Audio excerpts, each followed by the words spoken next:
Every year, 8 million tourists flock to South Africa to catch a glimpse of the animal world's superstars, the so-called Big Five. But I don't see why they should get all the attention. So I'm here to seek out the ugly, the weird, and the overlooked. My very own odd five. They're animals so bizarre that their strange looks and habits are getting them into trouble. Yet their freaky stories are rarely heard. Maybe that's because they've got some rather challenging personal habits.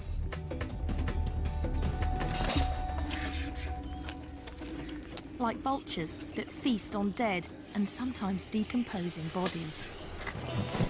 That's half a cow. It's a little bit smelly as well, I should add. But this gruesome diet is now killing some Cape vultures. Look at the wingspan on that! They're being accidentally poisoned. This couple takes in the victims and nurses them back to health. Here we go. Dinner time. Don't be alarmed if a whole bunch of vultures do come up to you. Okay. So they do bite. If the birds are going to grab you, the first thing they're going to do is your eyes. So I have to wear sunglasses and a cap to protect my eyes from being pecked out. But other than that, apparently they're very friendly. Carry on walking.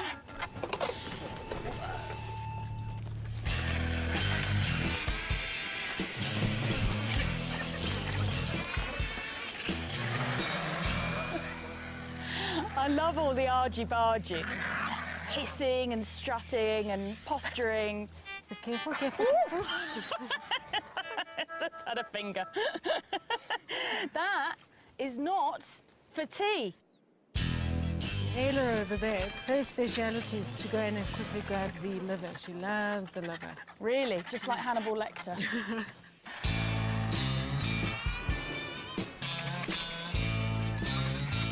It's pretty obvious now why they have a bald head. It's to keep them clean when they're eating. Exactly. Yeah. They're actually very clean. They are. Every time they eat, they go and bath afterwards. They're a bunch of neat freaks, and they make life safer for everyone else. There could be anthrax, botulism, all sorts of nasties in that carcass. They don't get sick because they've got such an acidic stomach that their poo is a disinfectant. Theoretically, you could eat after a vulture's pooped on your hand. I'm not quite sure I'll do it. You've got to practice what you preach. You can't go around telling everybody they can use vulture poo as disinfectant and not have tried it yourself. That's a theory. The bird's stomach acid counteracts natural poisons, but not man-made ones. And that's the problem for many of these birds. A lot of farmers lace carcasses with poison in the hope of getting rid of problem animals like jackals or caracals or cheetahs. And vultures are the ones that end up locating the carcass. Now, after 8 months of rehab, 2 lucky birds are ready to return to the wild. We're going to go and try and catch a vulture. Go after that bird right in the middle. On the top. Yeah. Now we'll have a good idea how he flies. Here he Check goes. He's flying. He's flying, looks okay. So I'll walk towards this way. Lucy, if maybe you walk close to the perch. Okay.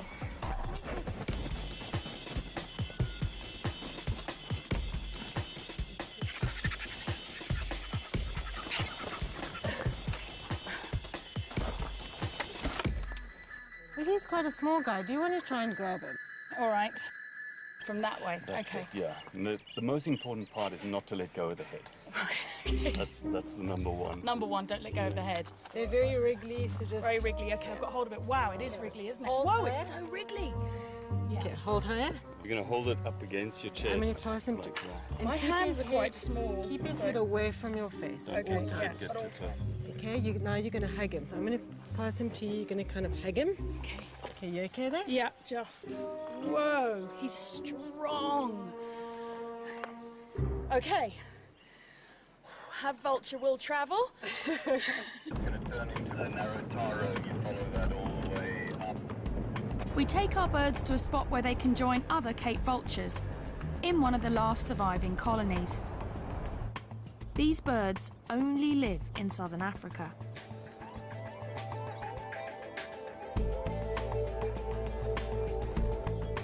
Let's give these birds their freedom then. Cool. Here you go. Time to go. There you go. Look, it's time to be free. This whole area, it's all for you again. I can't really believe it. No. There we go.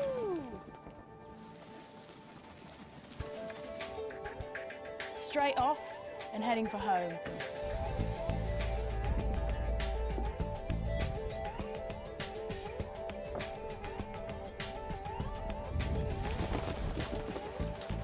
While many vultures nest in trees, Cape vultures are particular. He's heading straight for the cliffs. They only nest on high cliffs like these. And there's only one way I can see how they do it.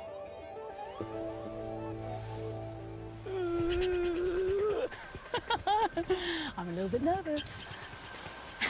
I didn't feel nervous until I saw the wall of cliffs. I thought, oh yeah, right, I'll be jumping off that then, won't I? Just about to jump off a cliff. What do you get me into? That's Phil, my intrepid producer. Whoopa! Whoa! Oh my word! Oh my God!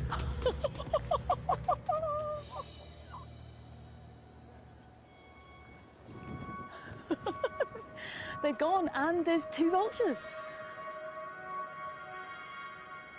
What people know about vultures is that they're fantastically ugly, but what people don't really know is that they're the world's highest flying birds. And in fact, one vulture even crashed into a jet at 37,000 feet. I'm hoping we don't have to go that high. We won't be going that high, will we? No, not today. You promise? Okay. Paragliding reveals how surprisingly curious and social the vultures are. You can see the birds coming out and joining them already. Oh, wow. They get to know you and they actually enjoy flying with you, so they'll follow you around. So sort of play with you? Yeah. Combination of nervousness and excitement, the likes of which I haven't had ever, I don't think. All right, we're gonna go. Okay. And let's go.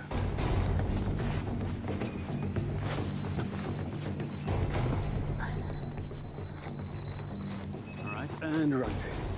Run. Yeah.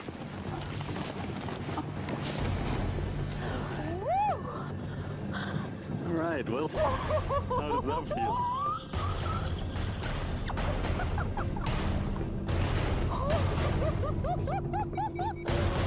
My knuckles are white. It's incredible, though. And there are the vultures. Oh, my word. Wow, they are all around us.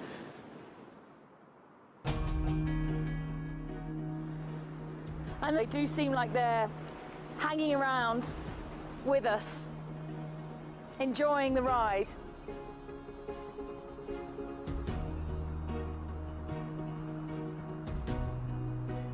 This is how you should see them to appreciate their beauty. And their extraordinary skills. So this is the perfect introduction to South Africa. South Africa is made up of all sorts of different micro-terrains, each with their own peculiar creatures. These cliffs are one of those unique hotspots. I can see right over the cliff where they're nesting now. 25% of the world's Cape vultures are nesting in these cliffs. Vultures are paying a high price for their taste for dead flesh. And now, even their keen eyesight is getting them in trouble. A threat I want to know more about. There's a big muti market here. Muti is traditional medicine. And apparently, vultures are a popular ingredient. There's everything here, actually. There's a lot of herbs and plants, and then just a lot of unidentifiable bits of animal. Oh, this is a big snake. Python. It's a python. Is that a cheetah or a leopard? Here you've got a whole baboon. That's what. You've got a lot of stuff, haven't you? Yeah, there are a lot of stuff. This is the wings for the vulture. That's a wing of a vulture. Yeah. Oh my God. Okay. What's your best stuff? What's your biggest seller? Vulture brains. People want vulture brains. That's the big seller, is it? Yeah. How to use And- this one? You can make powder. Yeah. And then you can put here. And Okay. then you can smell. It helps so you can see to the future, you can see what's coming, and they can give you this to open up your mind. Dimi was once a student of all this, and I've asked her to be my guide. Also, it's good for gamblers. Yeah, it's good for the lotto. The lotto number. Lotto number. Right, okay. As if it wasn't bad enough that they got farmers poisoning them, they're also getting their brains sniffed in order to win the lotto. The belief is that the traits of the animals transfer to the buyers. The vulture's got amazing eyesight and makes you be able to sort of see into the future.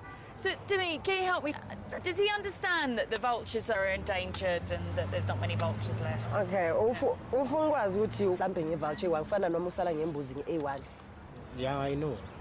Yeah, it's true. But it's a business. Yeah. It worries him, but it's a business. It's part of a tradition begun centuries ago, before other threats put these animals in so much danger. There are clearly an awful lot of endangered species here. This is a scale of a pangolin. I love pangolins. Pangolin scale. A pangolin scale is said to protect you from evil, wrapping you in armour like the animal itself. In 2011, at least 8,000 of these bizarre mammals were seized from black marketeers. Some of them want their scales, while others are after their meat. In China, it's considered an exotic delicacy. They may be the weirdest of the freaky five, and I'm not leaving Africa until I've seen one.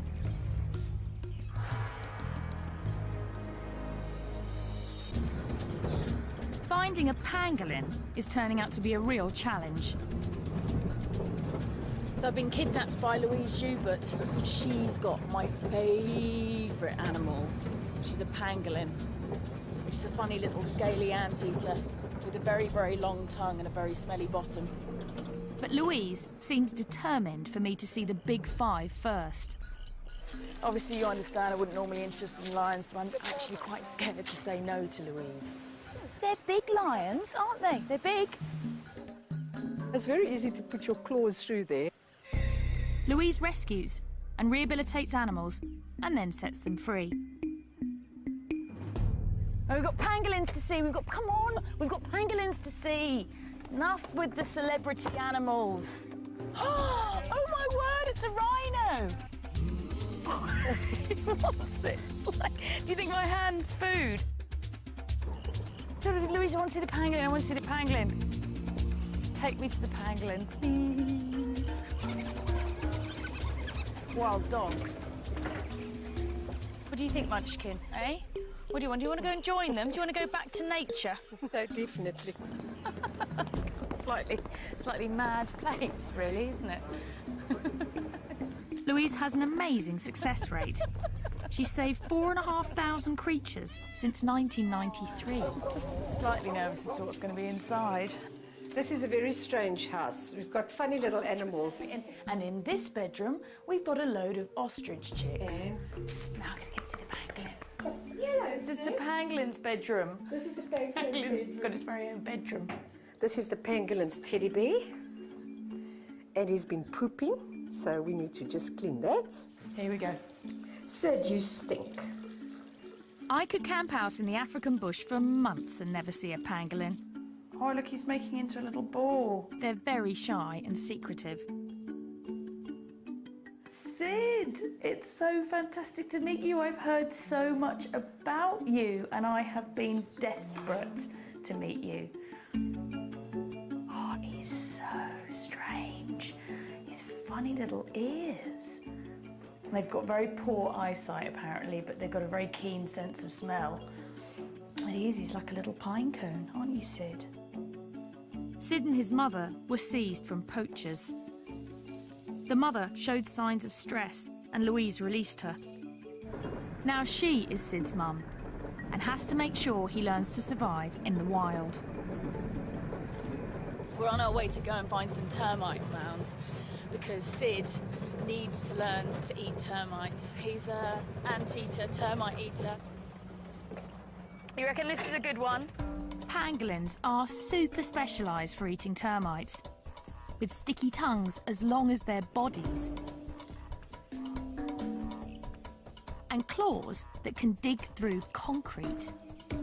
Those termite mounds are really hard, so you can see why he needs to have these really big digging claws. We might have termites in there. Yes. Oh. Am I doing this right? Yes, there's the first termites coming out. There's one there.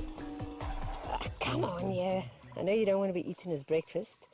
OK, let's try the termite, Sid.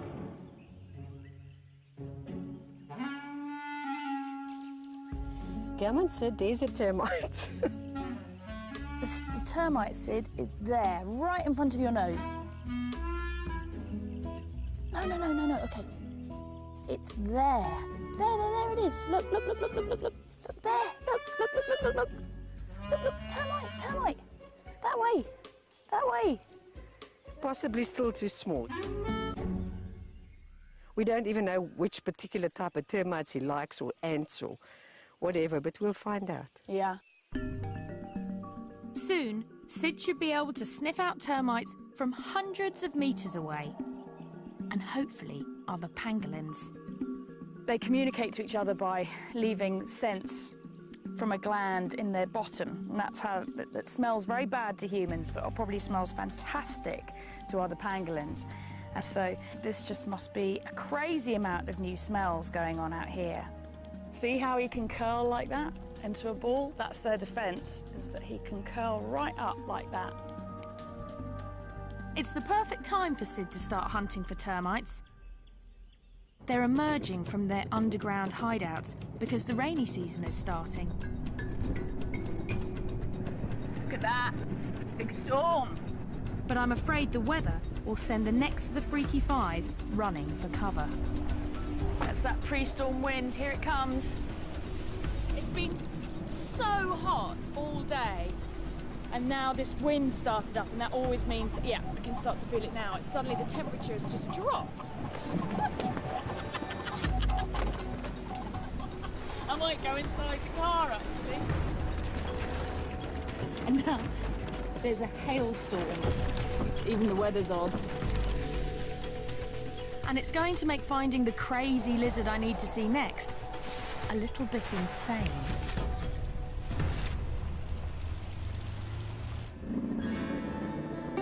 Let's go find some sun gazers. We've travelled in search of this incredibly rare lizard, and hardly anything is known about it, except for the fact it's called a sun gazer. That's a burrow. That's another burrow there. My guess is that means it likes to gaze at the sun. What? Oh, lightning!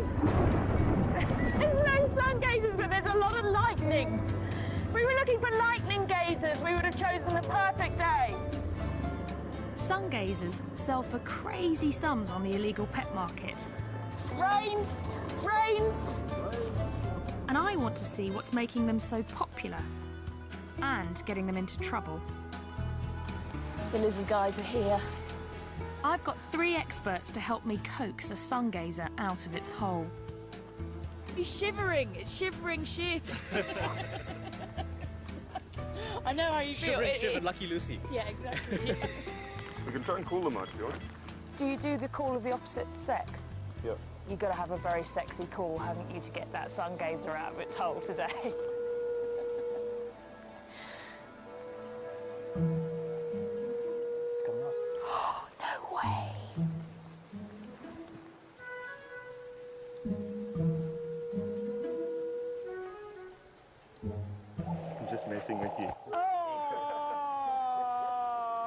was all excited. I did think it was weird. I was thinking to myself, they really make that noise? I'm thinking, well, I don't know, I'm in South Africa, I've never been here before. It's like anything could happen, but... Luckily, the lizard men have some they're studying that they want to release. In this bag, the Holy Grail, the famous sun gazer lizard.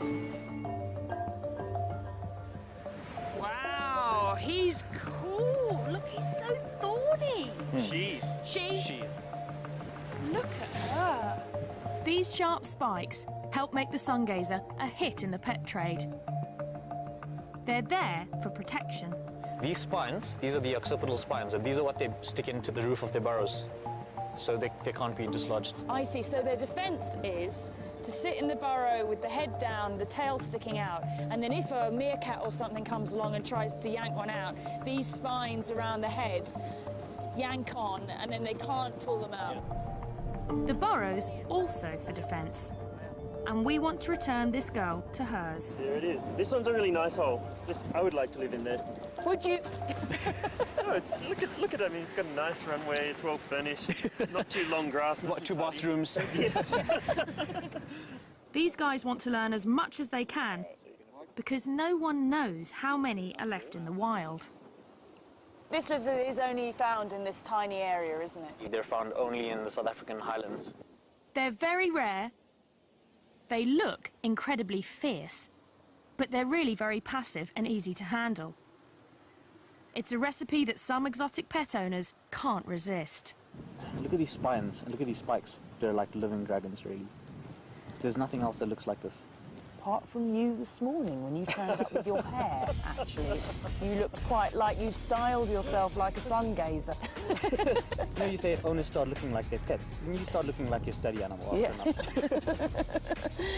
OK, well, listen, madam, you're going to go off and you're going to find yourself a boyfriend and make lots of little baby lizards. Go! On your marks. Get set. Go! Go on, girl. Go on. Yeah. You like lizards quite a lot though, don't you, Shiv? Very much. Yeah, because I've seen your earring. Bit of a giveaway. Yeah. When you get into a project like this, you want to be the saviour, kind of. I think you'll be the saviour of the lizards. Well, I hope so.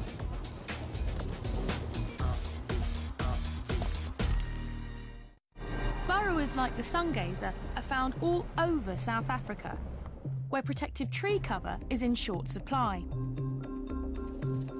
There's the aardvark, an anteater with the snout of a pig, the ears of a rabbit, and the tail of a kangaroo. They can weigh as much as a human. Aardvark burrows are often taken over by the honey badger. But the honey badger doesn't give a damn. He's such a badass. But for one of South Africa's oddballs, its protective burrow is turning into its tomb. You won't believe what I'm going to do. I'm going to go and rehouse a spider. We need that. You need a big knife. We need a big knife. This is Donald. Donald Stridon. And Donald's the patron saint of this spider. We're going to do some aggressive research. Aggressive research? We're going to need the relevant equipment here. Donald served in the South African Army and is ruthlessly efficient. You don't want to leave anything behind. You don't want to leave anything behind, no. It's stuck in the bush somewhere. The spider we're after is known as a tarantula in most of the world. Here, it's called a baboon spider. We have water containers, yes, check. Let's take some weather monitoring equipment.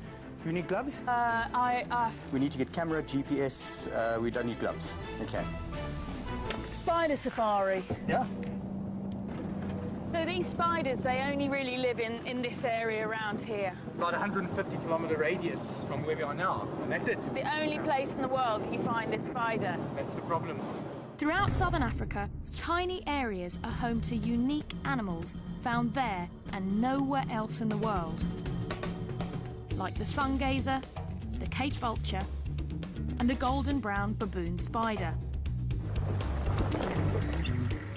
Unfortunately, The spider likes a kind of soil also popular with home builders, and it refuses to move, even when the bulldozers come. It's going to tuck down right under there, panic, and as soon as they cover it over, slow, terrible death. So we absolutely need to move it. So this is an emergency situation. Yeah, this is one. So that's where the spider is. Now, golden brown baboon spiders need very special attention. They're very finicky, and we have to be finicky too. So the technique of capturing the spider is not to make too much disturbance so that we don't spook the spider. The first step is to lure this very sensitive spider out of its hole. Now, Donald has thought this through and has developed a special method, haven't you? Which involves faking a rainstorm. Here comes our rainstorm. You've got to make thunder sounds, eh? That's it, perfect. Just carry on like that. Kay's coming out. She's coming. She's coming. There we go. You're doing such a good job. So there she is. South Africa's fussy freak emerges. Okay, so Donald's actually blocking its entrance with the knife so that it's now trapped in its porch, basically.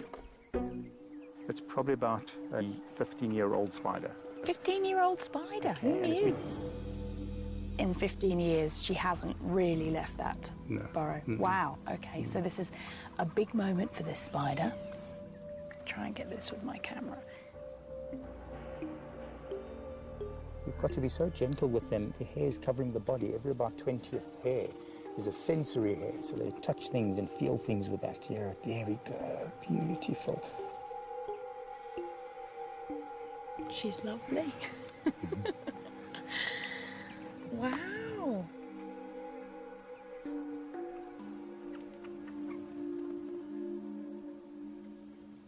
She's kind of on your hand already.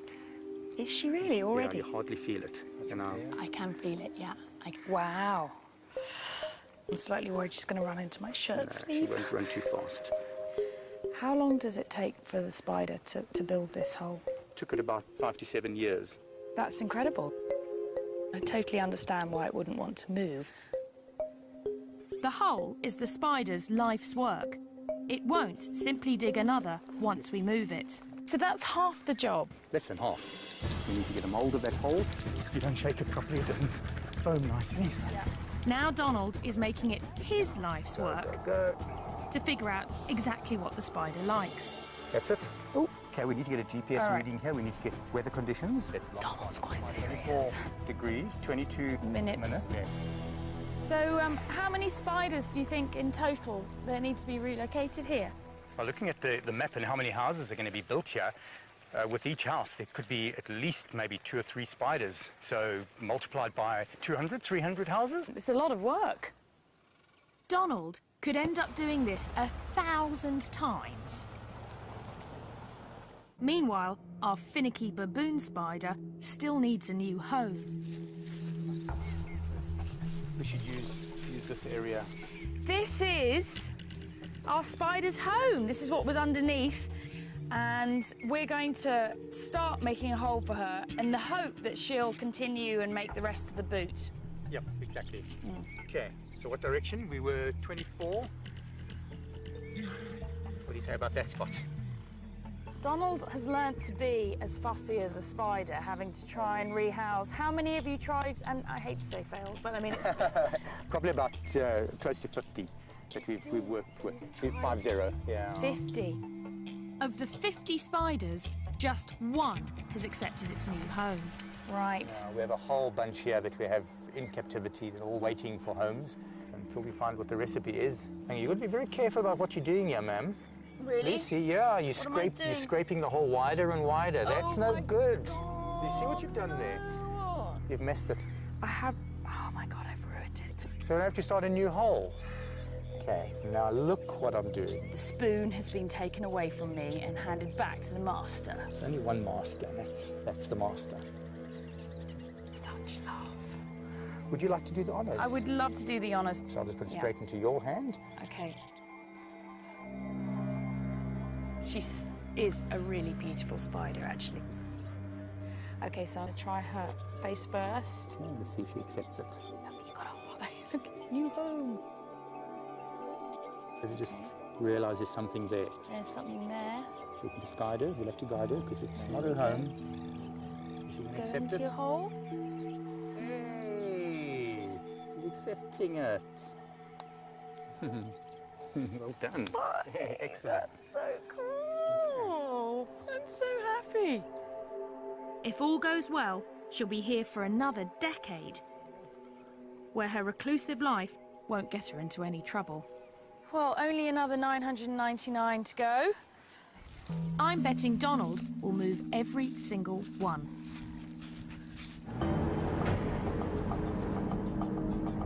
The spider would be helpless without Donald. But the last freaks on my safari help each other. And they're paying a steep price for it.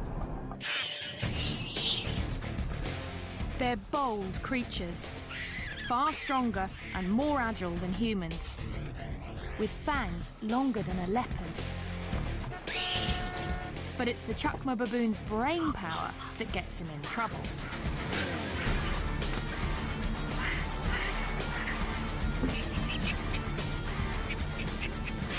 They can work together in raiding parties of as many as 100.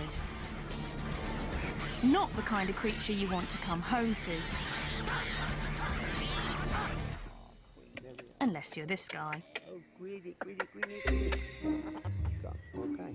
Yeah, that one looks like he's really quite pleased to see me. The penal display. Let's go inside. Go inside? Yeah, okay, all right. Hello, guys. Matthew and I are becoming friends, aren't we, Matthew? Yeah? Look at You like what you see? When baboons clash with humans, Bob rescues them. Hey, you are a naughty baboon. Yeah, you are a naughty baboon. Yeah.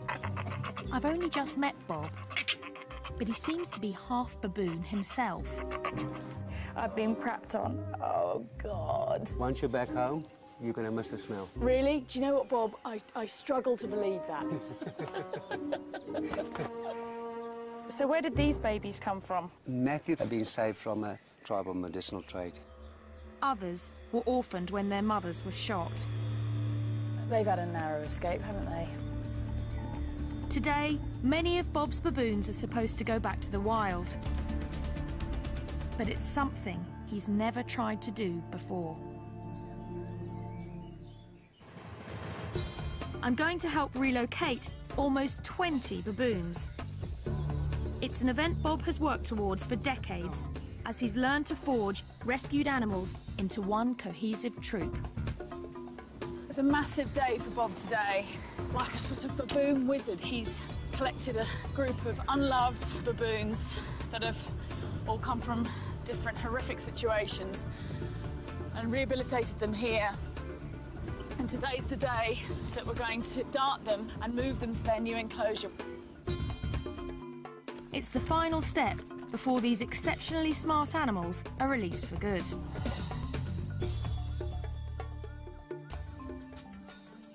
Oh, here they are. Wow.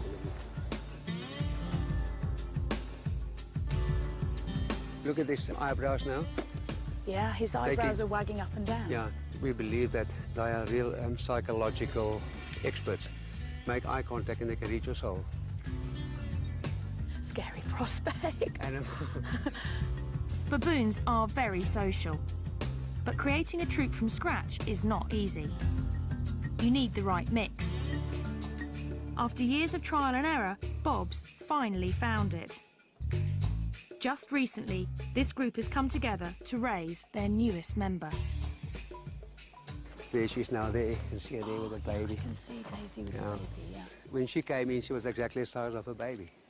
No, Yes. really? Yeah, now she's going to be... I want to cry. I was going to say, Bob. She's going to be released now with her own baby. Oh, that's amazing. It's going to be an intense day. Now we have to outsmart them. Easier said than done. Know that they're very intelligent. They will know quickly what we're up to.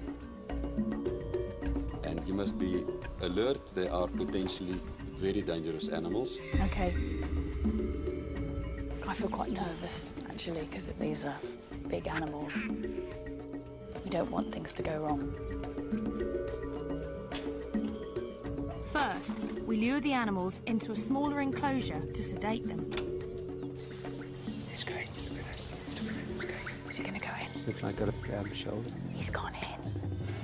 One of the lead males that we really wanted to get into the cage early on, we've got him in the cage. Then we get Daisy and the baby. Come on, two more, just two more. Two more, okay. There you go. Got it? Yeah. Try. We managed to get 8. We've got 8. Good.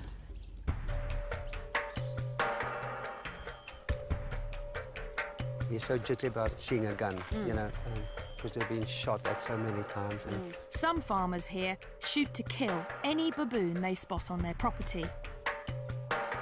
We want to capture the big male first, or he could make things more difficult.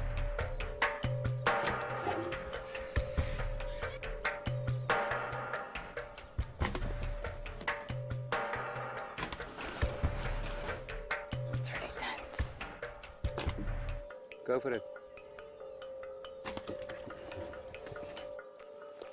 Baboons are known to form really strong friendships. I think it's very sweet the way they're all cuddled up next to each other to go to sleep.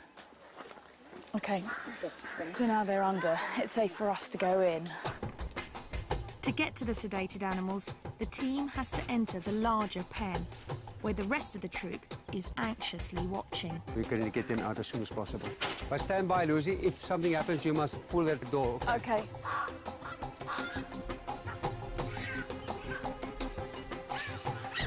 Hear that? The minute that the baby starts crying, they will... Oh, they can tell something's going on. Yeah, they're going crazy because of the baby. Now with the baby making the sounds, then we must take them out immediately. I've got it, yeah, OK.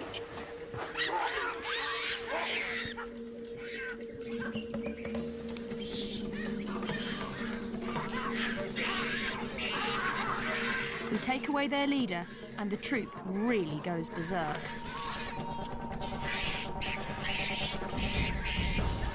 Once strangers, these baboons will now do anything to protect one another.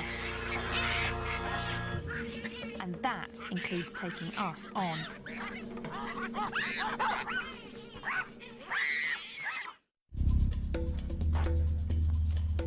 It takes half a day, but we manage to sedate the troop. OK, there you go, Bob. Let go. Yep, OK. He's left a message behind. Okay. Each gets a thorough medical checkup to make sure it's healthy enough to survive in the wild. It's a lot softer than you'd expect, given that they walk on their hands all day long. Baboons have evolved to forage on the ground because of southern Africa's lack of forest. Some think that's also why they have such huge canines, to fend off predators. Whoa, look at that. This is for the canine. To feel the back part of it here. I will check. I can feel that. Behind that tooth is razor sharp.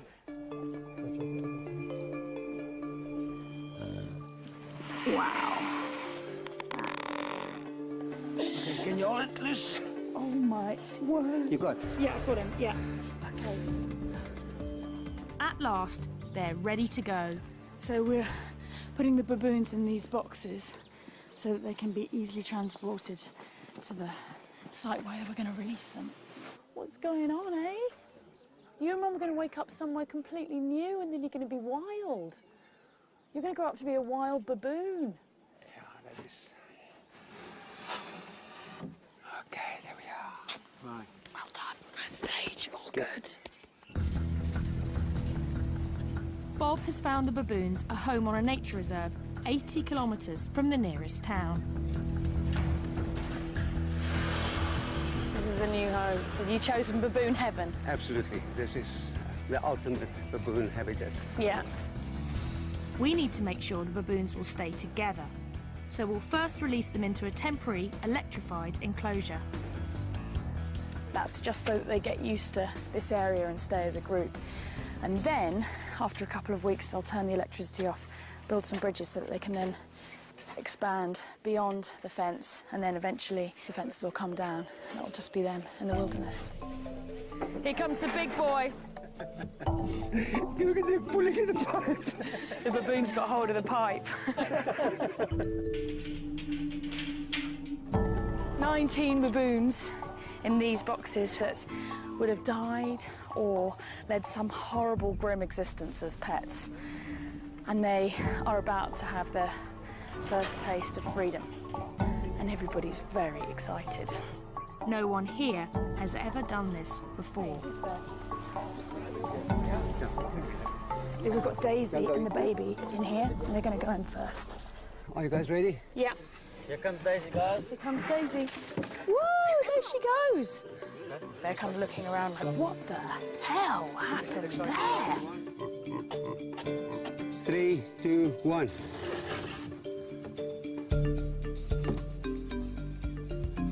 Look at that. Emotion is running very high. Yeah. There you go. Yes, look at that. These ones are lively. It's not just the humans who are emotional. The baboons in there can see that there are other baboons that are free on the other side, so it's all getting a lot more exciting now. Wait, there's a baboon coming. Ooh, very quick, quick, quick, quick, quick, quick. We released the entire troop without a hitch. 2 more happy customers. Well, almost the entire troop. He's not going quietly. We've got to get Matthew out. Whoa! Whoa! Are you ready, guys? This is the alpha. Look at that. He's the last one. The last one to go out. Yeah. Look at that side, Lucy. Look at them. They are all happy. They're really happy, aren't all they? the talking going on there. It's like the first step into the big world. Yeah. A new world for them, a new experience and freedom. Everybody thinks their society is based on aggression, but it just isn't, is it? It's not. It's not. It's about care. This is a group of animals that come from as far as 1,000 kilometres away from each other, and yet they form this incredibly tight family group now, and they'll do anything to protect each other.